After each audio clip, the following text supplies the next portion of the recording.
ஒரு பெரியவர்கிட்ட பேசிக்கிட்டு இருந்தேன். அவர் என்கிட்ட ஒரு கேள்வி கேட்டார். திருடர்கள் எத்தனை வகை தெரியுமா உனக்கு அப்படின்னார். இதுதான் அவர் கேட்ட கேள்வி. எதுக்காக என்ன பார்த்து அந்த கேள்வி கேட்டார் தெரியல. இருந்தாலும் நான் அவருக்கு பதில் சொன்னேன். திருடர்களில் எத்தனையோ வகை உண்டுங்க. கார் திருடன், சைக்கிள் திருடன், முகமூடி திருடன், எப்படி சொல்லிகிட்டே போகலாம். இருந்தாலும் என்னுடைய சிற்றறிவுக்கு எட்டின வரையில் திருடர்களை 2 வகையாக பிரிக்கலாம் அப்படின்னு நினைக்கிறேன். ஒன்று ராத்திரியில் திருடுற திருடன், இன்னொருத்தன் பகலில் திருடுற திருடன். அதாவது பகல் திருடன், ராத்திரி திருடன் அப்படின்னு பெரியவர் சிரித்தார். என்ன சிரிக்கிறீங்களே, என்ன கள்வர்கள் 4 வகை அப்படின்னு ஆரம்பித்தார். எப்படின்னு கேட்டேன். சாப்பாட்டுக்கு இல்லாமல் திருடுறாங்க பாருங்கள், அது ஒரு வகையான். சாப்பாட்டுக்கு இருந்தும் திருடுறாங்க பாருங்கள், அது ஒரு வகையான். இதை தவிர இன்னும் ஒரு 2 வகை திருட்டு உண்டு. அது என்னென்னா, ஆண்டவன்கிட்ட இருந்து நாம் திருடுற திருட்டு, இன்னொன்று என்னென்னா நம்மக்கிட்ட இருந்து ஆண்டவன் திருடுற திருட்டு அப்படின்னார். எனக்கு ஒன்றும் புரியல. என்ன சார் இது, ஆண்டவனையே திருடன்னு சொல்கிறீங்களே அப்படின்னு ஆச்சரியமா. ஆமாங்க, ஆண்டவனை கல்வன்னு சொல்கிறது இல்லையா. காஞ்சிபுரத்துக்கு பக்கத்தில் திருக்கார்வனம் அப்படின்னு ஒரு ஊர் இருக்குது. அங்கே உள்ள பெருமாளுக்கு கல்வர்னு தான் பேர். அது மட்டும் இல்லை, திருமங்கையாழ்வார் தம்முடைய திரு நெடுந்தாண்டகத்தில் கார்வனத்துள்ளாய் கல்வா அப்படின்னு தான் அழைக்கிறார் அப்படின்னு நிறைய உதாரணம்லாம் சொல்ல ஆரம்பித்தார். அதுக்கப்புறம் அவர்கிட்ட பேசி நான் புரிஞ்சுக்கிட்ட விவரங்களை தான் நான் இப்போ உங்ககிட்ட சொல்ல போகிறது. அதாவது அவர் சொன்ன முதல் வகை திருடர்கள் சாப்பாட்டுக்கு இல்லாமல் திருடுறவங்க. இவங்களை திருத்தி போடலாம். சாப்பாட்டுக்கு இருந்தும் பணம் சேர்க்கணுங்கிற ஆசையால் பொய் கணக்கெல்லாம் எழுதுகிறாங்க பாருங்கள், அவங்க தான் 2வது வகை. 3வது வகை திருட்டு தான் மிகப்பெரிய திருட்டு. இறைவனுக்கு சொந்தமானதை நம்முடையதுன்னு நினைக்கிற திருட்டு. எது இறைவனுக்கு சொந்தமானது அப்படின்னா ஆத்மா. பகவானுக்கு சொந்தமான ஆத்மாவை நம்முடையதுன்னு நினைக்கிறது தான் அந்த மாபெரும் திருட்டு. இதுக்கு பேர் தான் ஆத்மாபகாரமா. சரி, இதுக்கு பரிகாரம் என்ன? எல்லாம் இறைவனுடையது, நமக்கு ஒன்றும் இல்லை அப்படின்னு நினைக்கிறது தான் இதுக்கு பரிகாரம். இதெல்லாம் இருக்கட்டும். 4வது திருட்டு ஒன்று சொன்னோம்ல, ஆண்டவன் நம்மகிட்ட இருந்து திருடுறது. அது எப்படி? ஆண்டவனை கல்வன்னு சொல்கிறாங்க, அது சரி. அவர் என்னத்தை திருடினார்? இப்போ இன்னொருத்தருக்கு சொந்தமான ஒன்றை எடுத்து வச்சுக்கிறது தான் கள்ளத்தனம். ஆனால் ஆண்டவன்னு எடுத்துக்கிட்டோம்னா இருக்கிறது எல்லாமே அவனுக்கு சொந்தம். அப்படி இருக்கிறப்போ அவரை எப்படி கல்வன்னு சொல்கிறது? இது என்ன புரியாமல் இருக்குதே அப்படின்னு சொல்லி பார்த்தா அதுக்கும் விளக்கம் சொல்கிறாங்க அவங்க. அதாவது ஆண்டவனுக்கு உருவமே கிடையாது, அரூபமாக இருக்கிறவன், அதாவது உருவம் இல்லாமல் இருக்கிறவன். அப்படி உள்ள பகவான் நம்மளை மாதிரி உருவத்தில் இருக்கிறான். நம்மளை மாதிரியே கை கால் மூக்கெல்லாம் இருக்குது ஆண்டவனுக்கு. இந்த உருவம் நம்மகிட்ட இருந்து திருடினது தானே. அவன் தன்னுடைய உண்மையான திருமேனியை நமக்கு காட்டாமல், அதாவது தரிசனம் கொடுக்காமல் இருக்கிறது கள்ளத்தனம் தானே. அதனால தான் இதுவும் ஒரு பெரிய திருட்டு, இருக்கிறதுலே மிகப்பெரிய திருட்டு அப்படிங்கிறார். என்கிட்ட பேசிக்கிட்டு இருந்தார், இந்த விஷயம்லாம் சொல்லிகிட்டு இருந்தார் இந்த பெரியவர். அதாவது திருட்டை ஆன்மீக நோகத்தில் அவர் பார்க்குறார். நம்ம பார்வையில் இதை விட அபூர்வமான திருட்டுலாம் இங்கே உண்டு. அபூர்வமான திருடர்களும் உண்டு. ஒரு திருடன் சிறையிலிருந்து விடுதலையாகி வெளியில் போனான். கொஞ்ச நாளில் மறுபடியும் திரும்பி ஜெயிலுக்கு வந்துட்டான். அப்போது சிறை அதிகாரி அவனுக்கு அறிவுரை சொன்னாராம். ஏன்பா இப்படி அடிக்கடி தப்பு பண்ணிவிட்டு ஜெயிலுக்கு வந்துவிடுறியே, உனக்கு சொந்த பந்தம் எதுவும் இல்லையா? உனக்கு அப்பா, அண்ணன், தம்பிகள் அவங்க கூட எல்லாம் சேர்ந்து வாழணுங்கிற ஆசை இல்லையா அப்படின்னு கேட்டிருக்கார். அவங்களோட சேர்ந்து வாழணுங்கிற ஆசை எனக்கு நிறைய உண்டுங்க சார் அப்படின்னு அவன். அப்புறம் எதுக்கு இப்படி ஜெயிலுக்கு வந்துவிடுற அப்படின்னாரான் அவர். அவங்க எல்லாருமே இங்கே தானே சார் இருக்காங்க அப்படின்னு அவன். நம்மக்கிட்ட ஒருத்தன் தப்பாக நடந்துக்கிட்டானா உடனே நாம் என்ன செய்வோம்? கையை ஓங்கிட்டு அவனை அடிக்க போவோம். நாம் அவங்ககிட்ட அவனை விட ஒருபடி மேலே தப்பாக நடந்துக்குவோம். ஆனால் பெரியவங்கள்லாம் அப்படி நடந்துக்கிறது இல்லை. இன்னா செய்தாரை ஒருத்தல் அவர் நாண நன்னயம் செய்து விடல் அப்படின்னு வள்ளுவர் சொல்லியிருக்கார் இல்லையா. அதுக்கு தகுந்த மாதிரி நடந்துக்குவாங்க. பாயசித் விஸ்தாமிங்கிறவர் ஒரு பெரிய ஞானி. அவர் ஒரு நாள் ராத்திரி ரொம்ப நேரம் மசூதியில் இருந்துட்டு வீட்டுக்கு திரும்பி வந்துக்கிட்டு இருக்கிறார். வழியில் ஒரு குடிகாரன், அவன் கையில் ஒரு இசைக்கருவி, அதை கண்ணா பின்னான்னு மீட்டிக்கிட்டு வாய்க்கு வந்தபடி என்னத்தையோ பாட்டுன்னு நினச்சிக்கிட்டு பாடிக்கிட்டு அவன் பாட்டுக்கு கிடக்கிறான் வழியில். அதோடு இருந்தாலும் பரவாயில்ல, அந்த பக்கமாக வழியில் போகிறவங்க வர்றவங்களையெல்லாம் பார்த்து கண்ணா பின்னான்னு திட்டிக்கிட்டு இருக்கிறான், ரொம்ப வளர்க்குறான். பாயசீத் பிஸ்தாமிங்கிற அந்த பெரியவர் அந்த வழியாக போகிறார். அவனை பார்க்குறார்.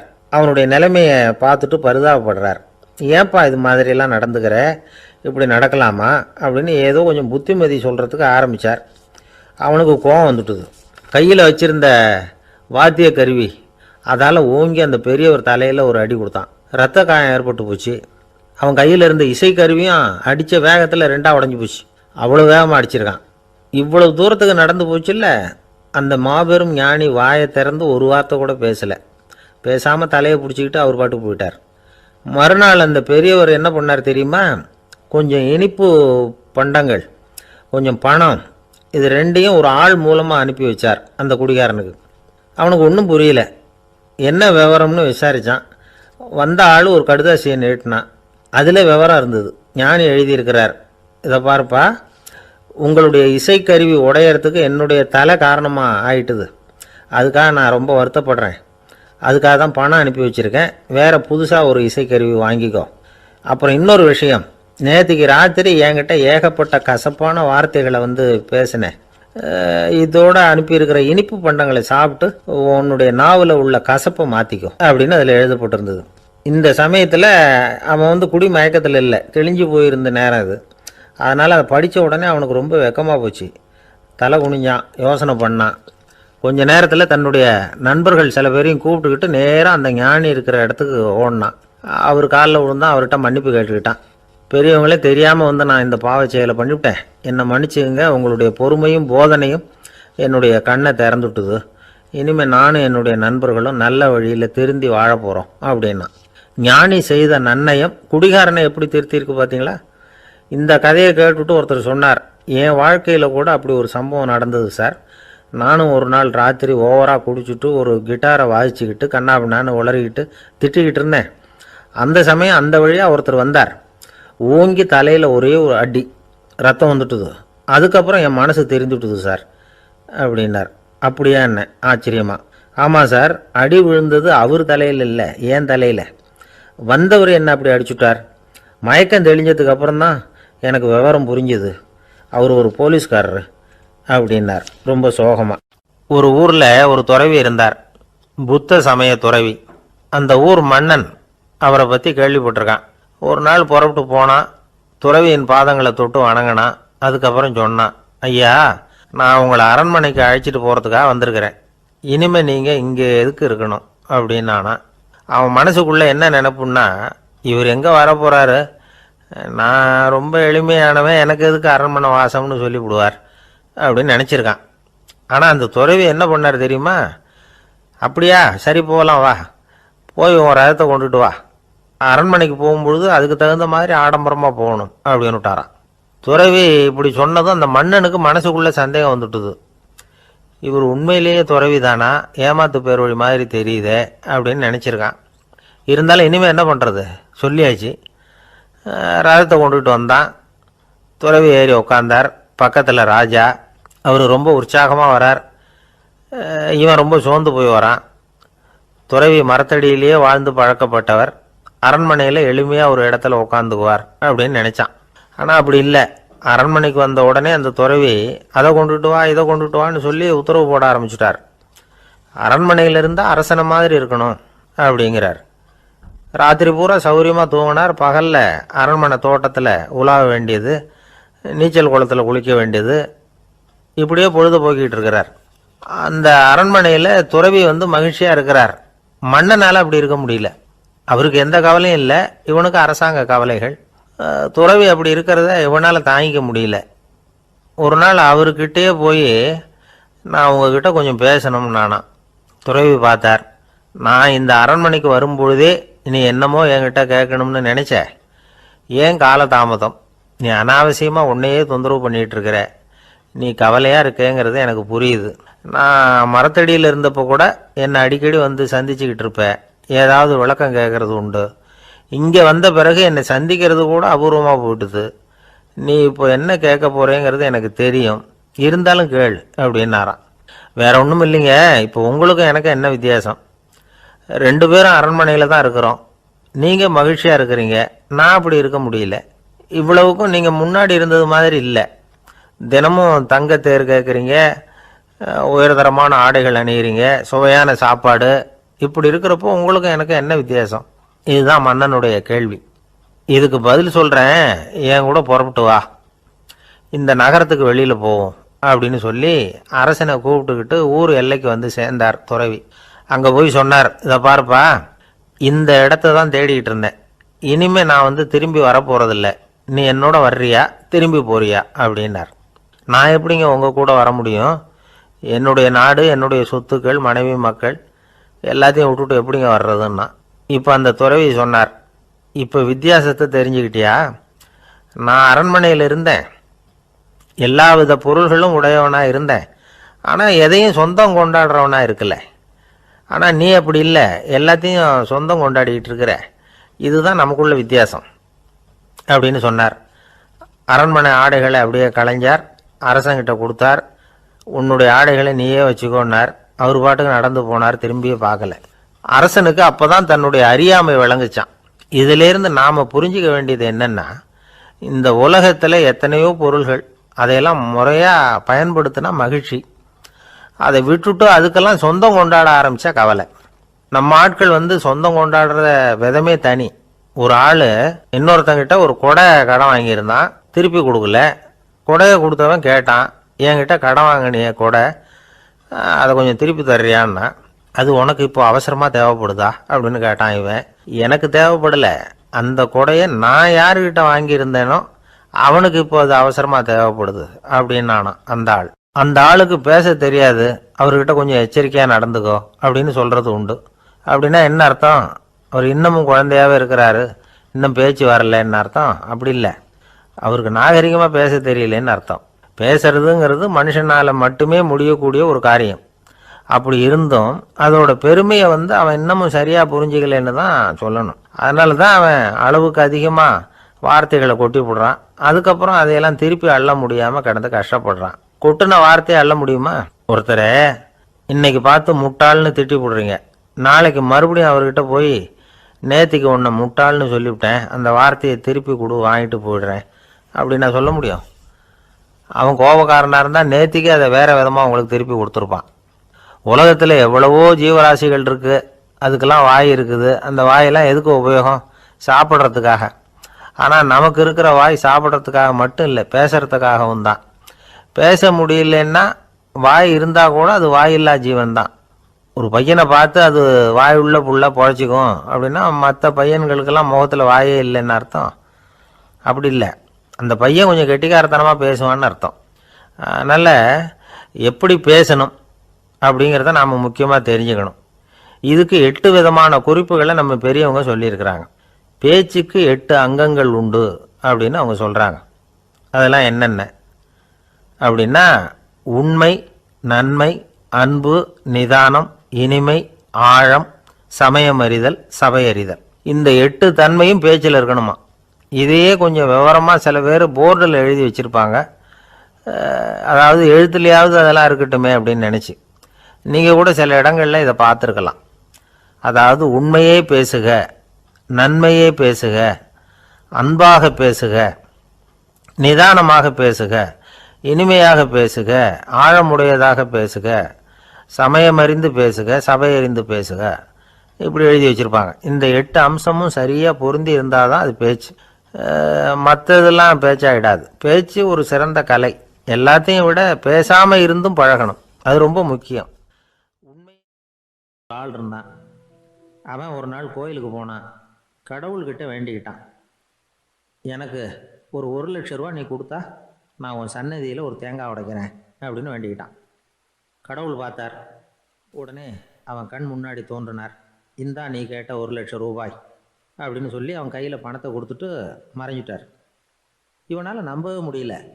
இவ்வளவு சுலபமாக கிடைக்கும்னு தெரிஞ்சிருந்தா அனாவசியமாக ஒரு தேங்காய் உடைக்கிறேன்னு வேண்டியிருக்க வேண்டியது இல்லையே அப்படின்னு நினச்சான். இருந்தாலும் வேண்டுதலை நிறைவேற்ற வேண்டியது கடமை. அதுக்காக என்ன பண்ணால், பக்கத்தில் ஒரு கடைக்கு போனான். ஒரு தேங்காயை கையில் எடுத்தான். இது என்ன விலைன்னு கேட்டான். 5 ரூபான்னார் கடையில் இருந்தவர். அதிகமாக இருக்குதே விலைன்னா. அப்படின்னா ஒன்று செய்யுங்க, அடுத்த ஊருக்கு போங்க, அங்கே தென்னந்தோப்பு அதிகம், அதனால் அங்கே இதை விட குறைஞ்ச விலைக்கு கிடைக்கும் அப்படின்னார். சரின்னு அடுத்த ஊருக்கு கிளம்புனான். அங்கே போய் விசாரித்தான். ஒரு தேங்காய் 3 ரூபாய் விலைன்னாங்க. இதுவும் அதிகமாக தெரியுதுன்னா. அப்படின்னா ஒன்று செய்ய, அதோ அந்த ஆற்று ஓரமாக ஒரு தென்னை மரம் இருக்குது பார், அதில் நீயே ஏறி பறிச்சுக்கோ, ஒரு தேங்காய்க்கு 1 ரூபா கொடுத்தா போதும் அப்படின்னார் அந்த தோப்புக்கு சொந்தக்காரரு. இவனுக்கு மரம் ஏற தெரியாது, இருந்தாலும் ஆசை யாரை விட்டுது, விலை சல்லிசாக இருக்குதே. ஆற்று ஓரம் போனால் தட்டு தடுமாறி அந்த மரத்தில் ஏறினா அந்த தென்னை மரம் வளைஞ்சி ஆற்று பக்கம் போய் அப்புறம் நிமிர்ந்து இருந்தது. அதாவது மரத்தின் உச்சி சரியாக ஆற்றுக்கு நடுவில் இருந்தது. ஆற்றுல வெள்ளம் கரைபுரண்டு ஓடிக்கிட்டு இருக்கு. இவன் கடவுள் கொடுத்த 1,00,000 ரூபாயை மடியில் வச்சு இறுக்கி கட்டிக்கிட்டான். உச்சிக்கு போய் காய் பறிக்கிற சமயத்தில் காற்றும் மழையும் பலமாக கலந்து அடிக்க ஆரம்பிச்சுட்டுது. கால் வழுக்கி விட்டுட்டுது. இவன் சடார்னு ஒரு தென்னை மட்டையை பிடிச்சிக்கிட்டு தொங்க ஆரம்பிச்சிட்டான். கீழே பயங்கரமான வெள்ளம், மடியில் 1,00,000 ரூபா பணம், என்ன செய்கிறதுன்னு தவிக்கிறான். இந்த சமயம் கரையில் ஒரு யானை பாகன் யானையை குளிப்பாட்டிக்கிட்டு இருக்கிறான். அது அவன் கண்ணில் பட்டுது. ஐயா ஒரு உதவின்னு கத்துனான். அவன் என்ன செய்யணும்னு கேட்டான். உன் யானையை மெதுவாக இங்கே அழைச்சிட்டு வா, எனக்கு நேராக கீழே நிறுத்து, என் காலை பிடிச்சி மெதுவாக கீழே இறக்கி விட்ரு, என் மடியில் இருக்கிற பணத்தில் உனக்கு 10,000 ரூபா தரேன் அப்படின்னா. அவன் பார்த்தான், காலை கையை பிடிச்சா கூட எவனும் இந்த காலத்தில் 10 ரூபாய்க்கு மேலே தரமாட்டேங்கிறான், இவன் காலை பிடிச்சா 10,000 தர்றேங்கிறான் அப்படின்னு யோசனை பண்ணால் உடனே யானையை கொண்டுட்டு போனான். அவனுக்கு நேராக கீழே நிறுத்தினான். அவன் காலை பிடிச்சான், அவ்வளவுதான். அந்த நேரம் பார்த்து யானை மெதுவாக நடந்து அப்பால் போட்டுது. இப்போ யானை பாகன் அவன் காலை கெட்டியாக பிடிச்சிக்கிட்டு தொங்குறான். பரிதாபமாக மேலே பார்க்குறான், அவன் மட்டையை பிடிச்சிக்கிட்டு தொங்குறான். இப்போ யானை பாகன் சொல்கிறான், தம்பி மட்டையை விட்டுறாத, கெட்டியாக பிடிச்சிக்கோ, நான் உனக்கு 10,000 ரூபா தரேன், இதோ மடியில் தான் வச்சுருக்கேன்னா.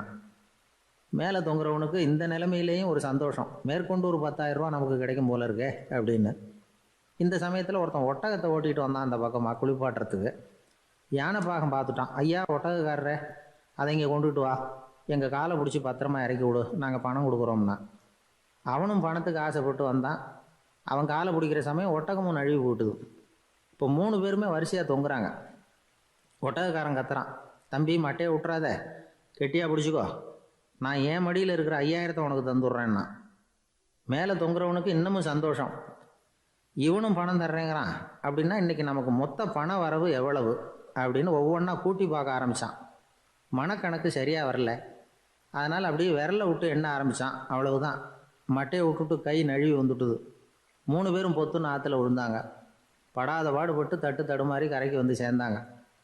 சரி, இதை குழியில் புதைக்க முடியாது அப்படின்னு முடிவு பண்ணிட்டு இதை இங்கேயே இப்படியே விட்டுட்டு ஒரே ஓட்டமாக ஓடி போடுவோம் அப்படின்னு நினச்சி எடுத்தான் ஓட்டம். அது காலை நேரம். இவன் மேற்க நோக்கி ஓடிக்கிட்டு இருக்கிறான். ஓடி ஓடி பார்க்குறான், நிழல் இவனை விட வேகமாக இவனுக்கு முன்னாடி ஓடிக்கிட்டு இருக்கு. சரி திரும்பி ஓடி பார்ப்போம் அப்படின்னு நினச்சிக்கிட்டு அப்படியே சடார்னு திரும்பி ஓட ஆரம்பித்தான். பார்த்தான், அப்பாடா நிழலை காணலை. கொஞ்சம் தூரம் ஓடி ஒரு இடத்துல நின்று அப்படியே சாவகாசமாக திரும்பி பார்க்குறான். பின்னாடி நின்றுக்கிட்டு இருக்குது நிழல். இப்படி ஓடி வந்து தான் இங்கே நம்ம முன்னாடி நின்று தன்னுடைய அவஸ்தையை சொல்லிகிட்டு இருக்கிறான். இந்த நிழலை துரத்துறது அல்லது வெட்டி விடுறது, இதுக்கு ஏதாவது வழி இருக்கா சொல்லுங்கள் சார் அப்படிங்கிறான். நமக்கு ஒன்றும் புரியல. அந்த நேரம் பார்த்து ஒரு பெரியவர் வந்தார். அவர்கிட்ட யோசனை கேட்டோம், என்ன செய்யலாம்னு.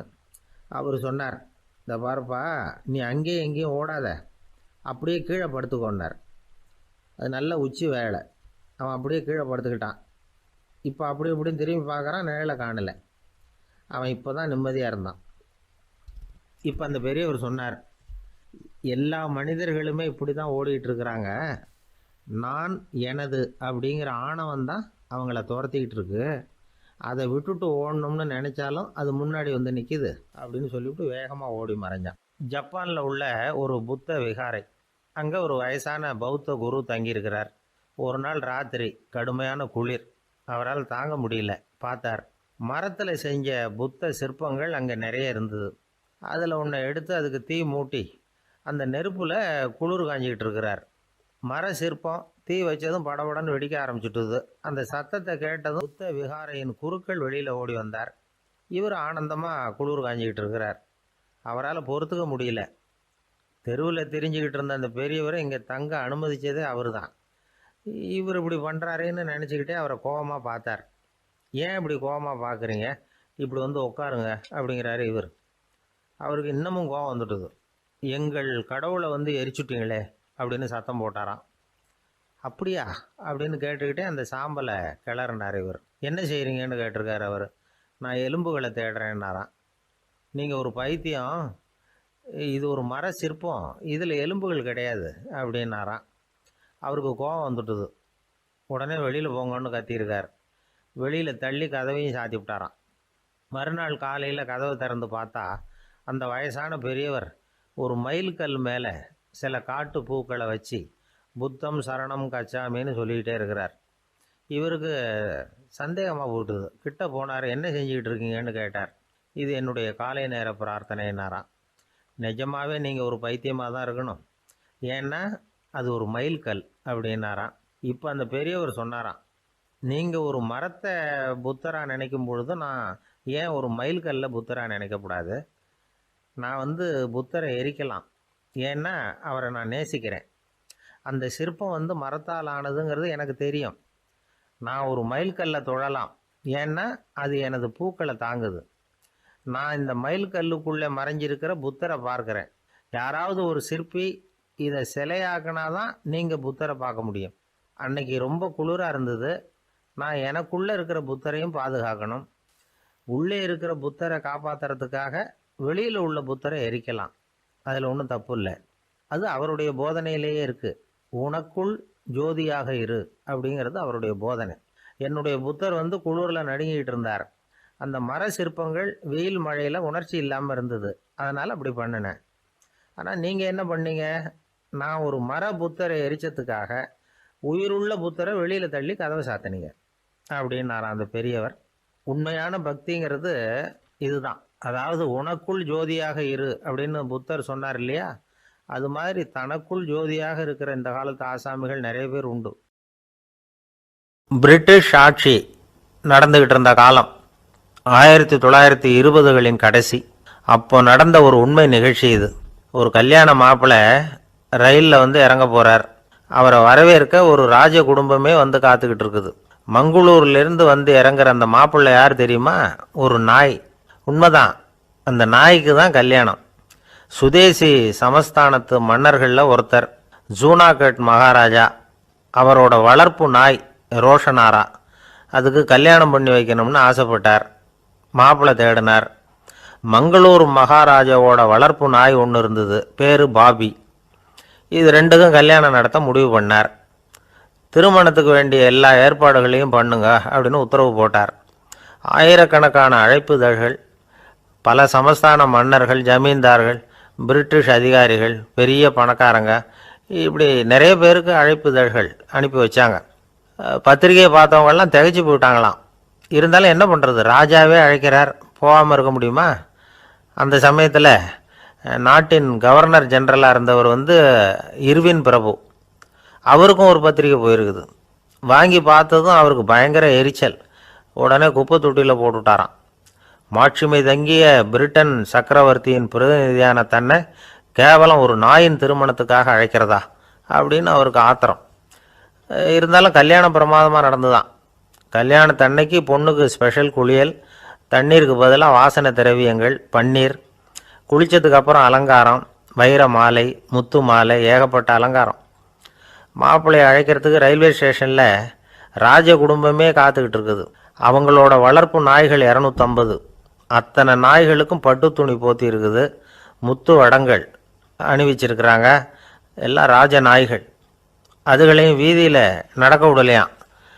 அதுகளை சுமந்துக்கிட்டு போக அலங்கரிக்கப்பட்ட யானைகள் காத்துக்கிட்டு இருக்குதான்.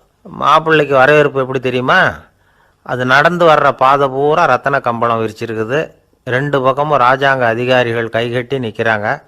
அரசு படை வீரர்கள் அணிவகுப்பு மரியாதை செலுத்துகிறாங்க. அந்த நாய் ராஜ மரியாதையோடு நடந்து வருது. நகையெல்லாம் போட்டுக்கிட்டு வருது. திருமண மண்டபத்துக்கு வந்து சேருது. அங்கே கல்யாணம் அமோகமாக நடக்குது. இந்த திருமணத்தை முன்னிட்டு அந்த ஜூனாகட் சமஸ்தானத்துக்கு 3 நாள் விடுமுறை வேறு. கல்யாணத்துக்கு வந்திருந்தவங்களுக்கெல்லாம் ஏக தடபுடலாக விருந்து, நாட்டியம் எல்லாம் பிரமாதமாக நடந்து தான். இந்த கல்யாணத்தில் கலந்துக்க வந்திருந்த மற்ற சமஸ்தானத்து மன்னர்கள், திவான்கள், அரச குடும்பத்தினர், இப்படி அவங்க 700 பேராம். அவங்க வந்து போகிறதுக்காக விசேஷ ரயில்கள்லாம் வேற விட்டுருக்காங்க. கல்யாணம் முடிஞ்சதும் அந்த நாய் தம்பதிகளோட பெரிய பெரிய மன்னர்கள்லாம் ஒன்றா உட்காந்து சாப்பிட்டாங்களாம். ஏர் கண்டிஷன் அறையில் அந்த தம்பதிகள் கொஞ்ச காலம் வாழ்ந்துருக்கிறாங்க. கொஞ்ச நாளில் மாப்பிள்ளைக்கு மரியாதை குறைய ஆரம்பிச்சுட்டுது. வெளியில் துரத்தி விட்டாங்களாம். அந்த பெண் நாய் மட்டும் ராஜ போகங்களை அனுபவித்து வந்து தான். இந்த கல்யாணத்தை பார்த்துட்டு தொடர்ந்து மற்ற சமஸ்தானத்து மன்னர்களும் நாய் திருமணங்கள் நடத்த ஆரம்பிச்சுட்டாங்களாம். இது உண்மையில் நடந்திருக்குது. இப்படி அது இருக்கட்டும். இப்போ நம்ம கதைக்கு வருவோம். ஒரு ராஜாவுக்கு ரொம்ப நாள் கழித்து ஒரு குழந்தை பிறந்து தான். அரண்மனை ஜோசியரை கூப்பிட்ருக்கார் ராஜா. ஜோசியரே, என் மகன் வருங்காலத்தில் சிறந்த வாழ் வீரனாக வரணும்னு ஆசைப்படுறேன், வருவானாங்கிறத கொஞ்சம் பார்த்து சொல்லுங்களேன் அப்படின்னாராம். ஜோசியர் சொன்னார், மன்னா, உங்கள் புள்ள வாழ் வீரனாக வர்றது கஷ்டம். ஆனால் அவரும் உங்களை மாதிரியே நாய்க்குட்டிகள் பேரில் பிரியமாக இருப்பார், அதுகளுக்கு கல்யாணமும் பண்ணி வைப்பார் அப்படின்னாராம். அது எப்படி கண்டுபிடிச்சிங்க அப்படின்னு கேட்டிருக்கார் ராஜா. அரசே, உங்கள் பிள்ளைக்கு வாழ் மேலே உள்ள பிரியத்தை காட்டிலும் நாய் மேலே உள்ள பிரியம் அதிகங்கிறதுக்கான அறிகுறி இப்போவே தெரியுது. நல்லா கவனித்து பாருங்க. அவர் வாழ்ன்னு கத்துறாரு அப்படின்னாரு.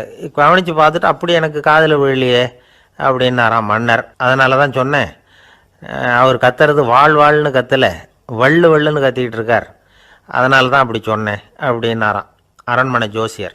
ஒரு நாள் காலை நேரம் ஒரு குரு படுக்கையை விட்டு எழுந்திருக்கிறார். உடனே சீடர்களை பார்த்து எல்லாரும் இப்படி வாங்கங்கிறார். எல்லாரும் வர்றாங்க வேகமாக. என்னங்க வேணும் உங்களுக்கு அப்படிங்கிற மாதிரி எல்லாரும் குருவை பார்த்தாங்க பயபக்தியோட.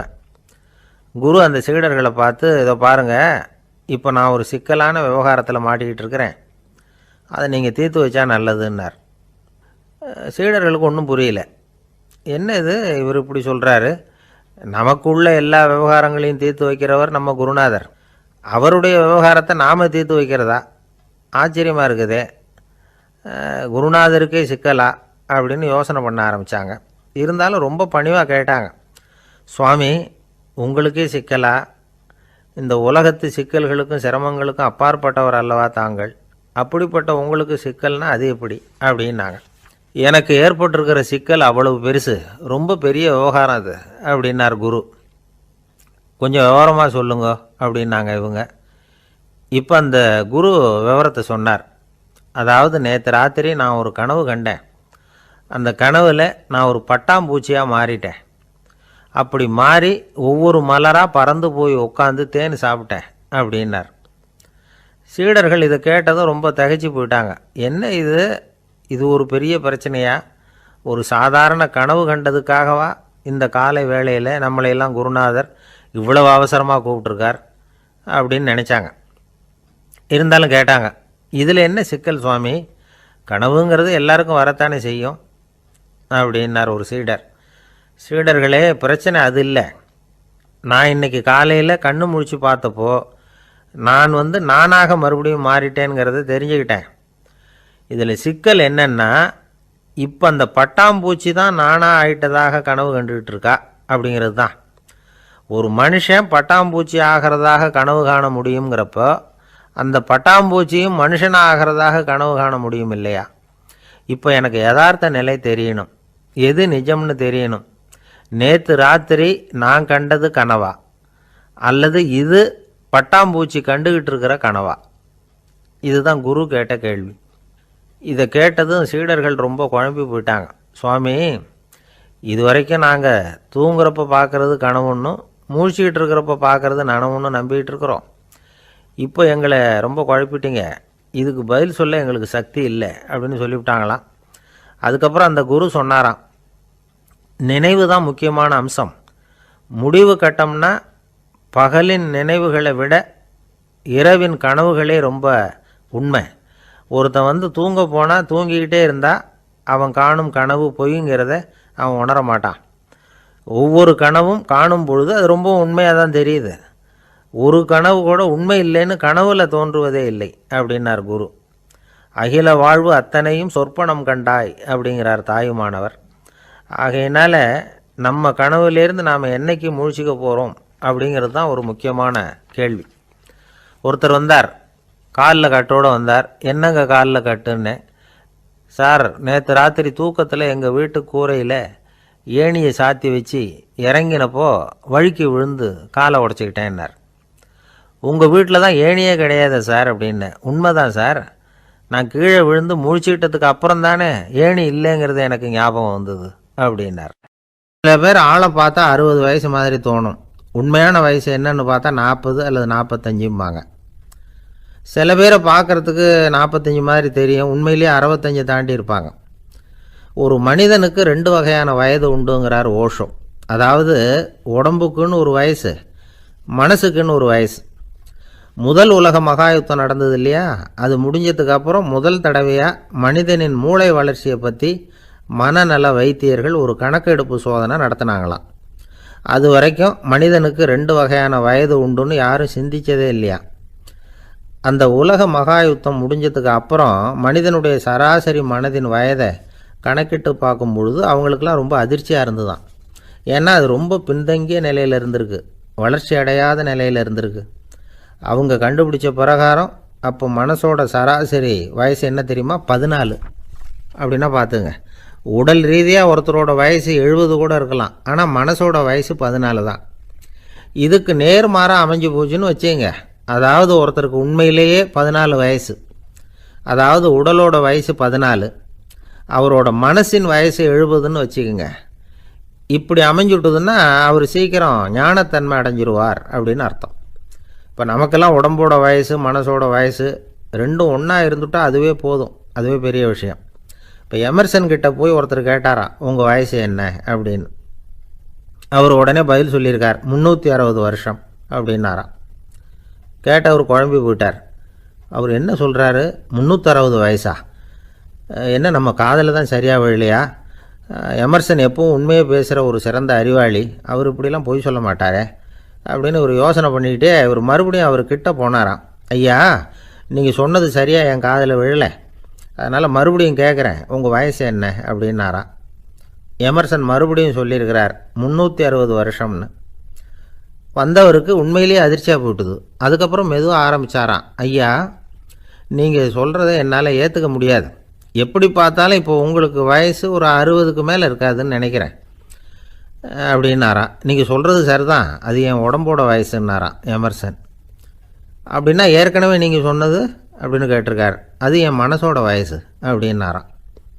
நம்மளை பொறுத்த வரைக்கும் அறிவு தூசு படிஞ்சிருக்கு, அது மாதிரியே அன்பும் மாசுபட்டிருக்கு. இது ரெண்டையும் சுத்தம் பண்ண வேண்டியிருக்குது. அப்போ தான் நாம் சரியான வயசில் வாழ முடியும்.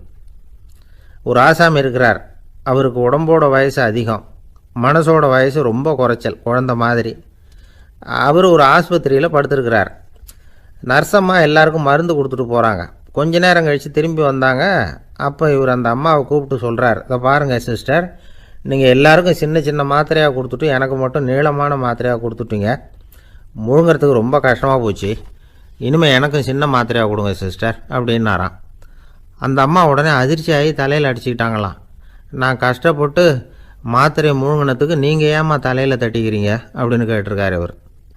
இதுக்கு அவங்க சொல்லியிருக்கிறாங்க, நான் உங்களுக்கு கொடுத்துட்டு போனது மாத்திரை இல்லைங்க, அது தெர்மாமீட்டர் அப்படின்னாங்களாம். நாட்டில் நல்லவங்க ஒருத்தர் 2 பேர் இருக்கிறதுனால தாங்க மழையே பெய்யுது அப்படின்னு சொல்கிறது உண்டு. நல்லார் ஒருவர் உளரேல் அவர் பொருட்டு எல்லாருக்கும் பெய்யும் மழை. சில சமயம் ரொம்ப பேர் திடீர்னு நல்லவங்களாக ஆகிடுவாங்க போல இருக்குது. அதனால தான் விடாமல் பேய் மழையாக கொட்டி தீர்த்துடுது. எல்லோரும் நல்லவங்களாகிட்டால் உலகமே தாங்காது போல இருக்க. அப்பப்போ ஒருத்தர் 2 பேர் நல்லவங்களாகணும், அப்போ தான் சீராக மழை பெய்யும். மாதத்துக்கு 3 பேர் நல்லவங்களானால் மாதம் மும்மாரி பொழியும். இதெல்லாம் வேடிக்கை பேச்சு. இப்போ இதெல்லாம் ஒரு பக்கம் இருக்கட்டும், இப்போ விஷயத்துக்கு வருவோம். ஒரு கும்பலில் நல்லவன் யார் அப்படிங்கிறத எப்படி கண்டுபிடிக்கிறது? இதுக்கு ஒரு வேடிக்கை கதை உண்டு. என்னுடைய நண்பர் ஒருத்தருக்கு அவங்க பாட்டியம்மா சொன்ன கதையாக அது. அது என்ன கதைன்னா, ஒரு ஊரில் ஒரு சமயம் பலமான மழை பெய்ய ஆரம்பிச்சுட்டு தான். இடி மின்னல் ரொம்ப கடுமையாக இருந்திருக்குது. ஆரம்பித்த மழை வர வர கடுமையாக ஆகிட்டு இருக்குதே தவிர நிற்கிற பாடாக தெரியல.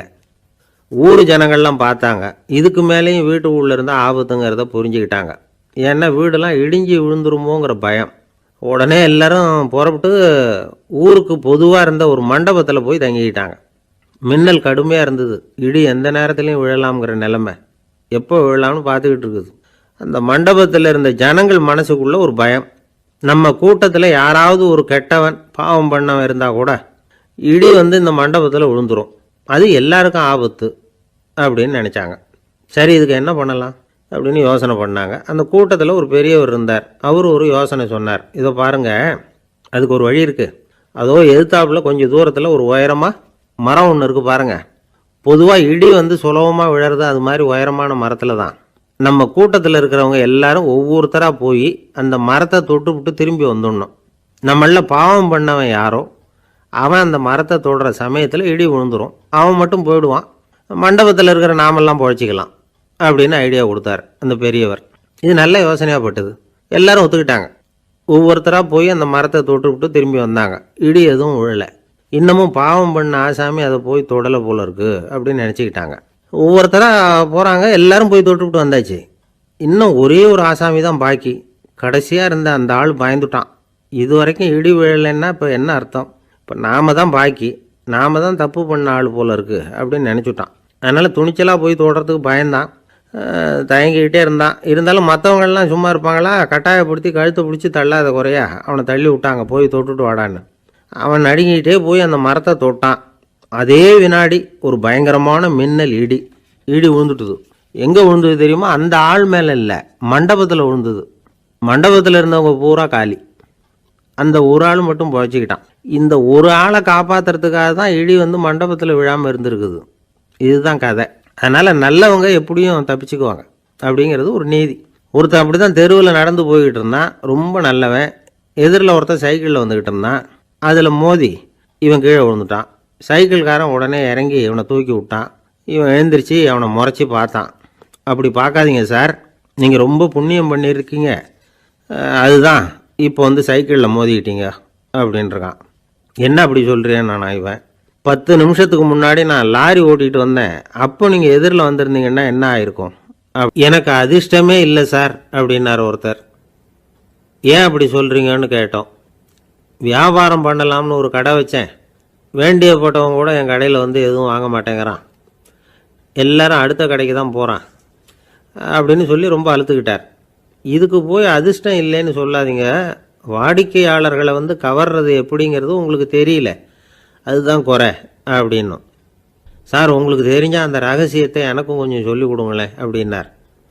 சரி, உங்கள் காதை இப்படி கொடுங்க அப்படின்னு சொல்லி அது சம்பந்தமாக பெரிய வல்லுநர்கள் சொல்லியிருக்கிற கருத்துக்களை அவர்கிட்ட சொல்ல ஆரம்பித்தோம்.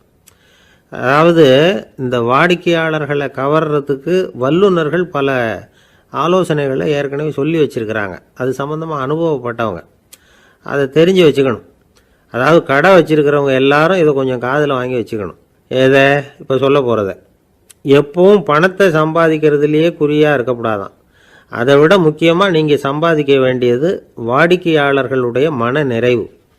வர்றவங்க திருப்தியோடு போகணும், அது முக்கியம். அதில் கவனமாக இருக்கணும்.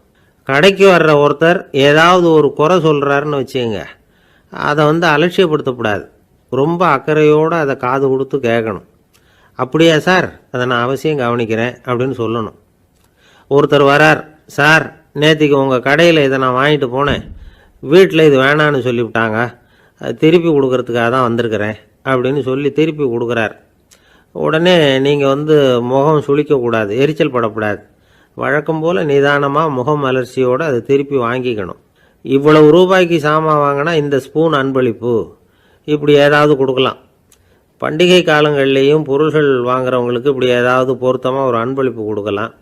நீங்கள் கொடுக்கறது ஒரு சர்வசாதாரணமான பொருளாக இருந்தால் கூட அது வாங்குற ஒரு மனசில் ஒரு மகிழ்ச்சியை ஏற்படுத்தும். எதுவும் உங்களால் கொடுக்க முடியலன்னா உங்கள் முகம் நிறைஞ்ச சிரிப்பியாவது கொடுங்க, அது போதும். உங்கள் கடையில் இல்லாத ஒரு பொருளை வாடிக்கையாளர் வந்து கேட்குறார், உடனே இல்லைன்னு முகத்தில் அடித்தது மாதிரி சொல்லிடக்கூடாது. கொஞ்சம் உட்காருங்க சார் அப்படின்னு சொல்லி உங்கள் பணியாளர் யாரையாவது அனுப்பி வெளியிலேருந்து வாங்கிட்டு வர சொல்லி அவர்கிட்ட கொடுக்கலாம். சில பேர் உங்கள் கடைக்கு வரும்பொழுது அவங்க வீட்டு குழந்தைகளையும் கூப்பிட்டுக்கிட்டு வர்றாங்கன்னு வைங்க. நீங்கள் என்ன செய்யணும்னா அந்த குழந்தைகளை முதல்ல கவனிக்கணும். அது கண்ணத்தை கிள்ளணும், அதுக்கிட்ட விளையாடணும், அதுக்கு ஏதாவது மிட்டாய் பிஸ்கட்டு எதையாவது கொடுத்து அது கவனத்தை கவரணும். அதுக்கப்புறம் பெரியவங்களை கவனிக்கலாம்.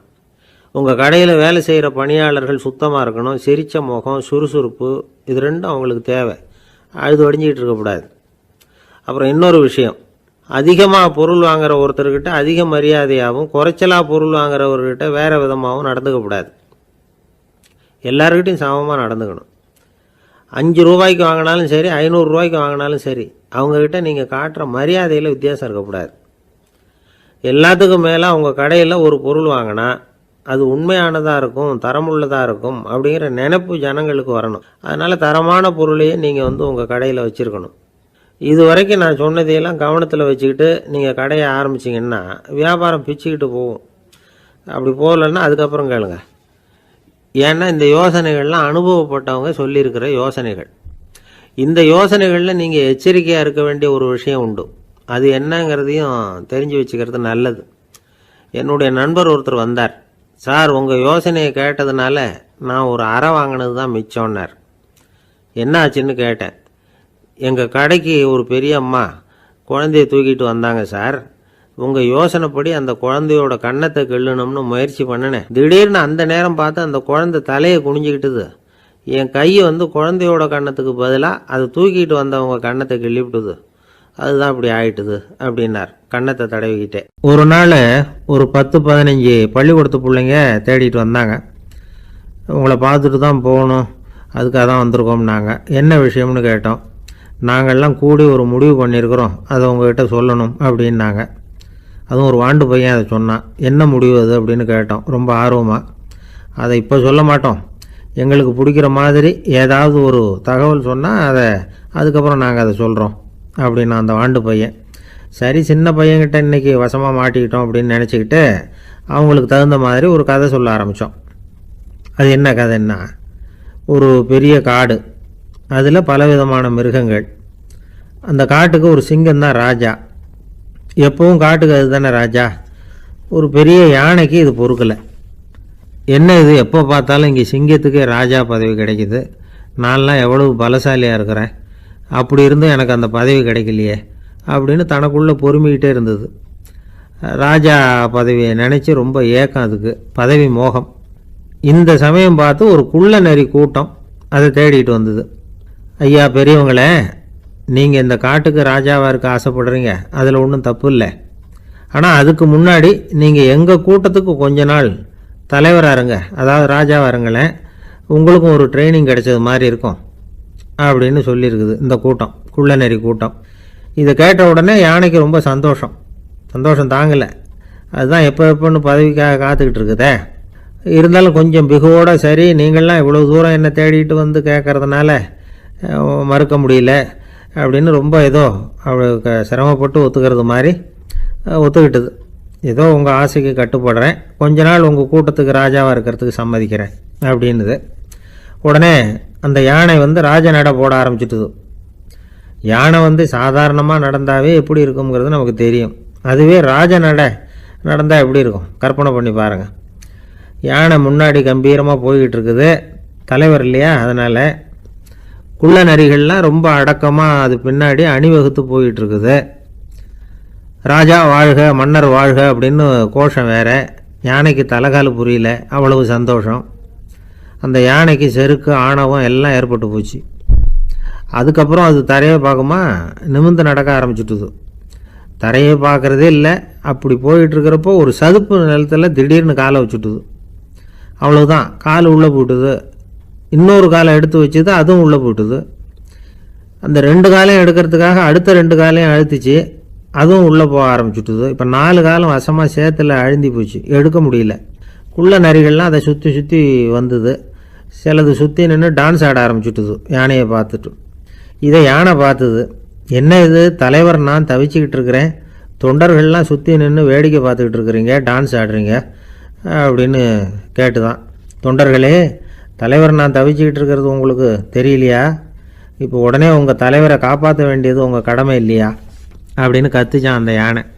குள்ள நரிகளில் ஒன்று முன்னாடி நின்று அந்த யானையை பார்த்து தான், தலைவரே எங்களுக்கு ரொம்ப நாளாக ஒரு ஆசை, அந்த ஆசையை நிறைவேற்றிக்கிறதுக்காகத்தான் உங்களை எங்கள் தலைவராக ஏற்றுக்கிறோம்னு சொன்னோம் அப்படின்னு தான். என்ன ஆசைன்னு கேட்டிருக்கு யானை.